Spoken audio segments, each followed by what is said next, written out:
KSR ప్రభుత్వం ప్రశ్నించే గొంతుకులను అణచివేస్తూ అక్రమ అరెస్టుల నిర్బంధాలతో నియంత పాలన సాగిస్తుందని ఆదిలాబాద్ పార్లమెంట్ సభ్యులు సోయం బాపురావు అన్నారు.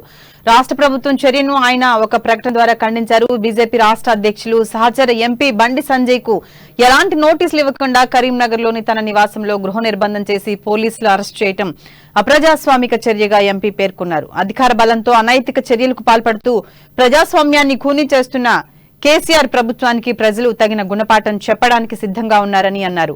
10th పేపర్తో సహా గ్రూప్ 1 ఇంజనీరింగ్ ఇతర ఉద్యోగ పోటీ పరీక్షల పేపర్లు లీక్ చేస్తూ దేశంలోని తెలంగాణ ప్రభుత్వం చరిత్ర సృష్టించిందని, ఉద్యోగాల భర్తీ రాష్ట్రంలో పరిహాసంగా మారిందని ఎద్దేవా చేశారు. ప్రశ్నాపత్రాల లీకేజీపై సిట్టింగ్ జడ్జితో విచారణ జరిపించి నిరుద్యోగులకు న్యాయం చేయాలని డిమాండ్ చేశారు. బండి సంజయ్ తో పాటు ఆదిలాబాద్ జిల్లా నేతలను ఎక్కడికక్కడ అరెస్ట్ చేసి అనైతికంగా గృహ నిర్బంధం చేయడాన్ని ఎంపీ సోయం బాపురావు తీవ్రంగా ఖండించారు.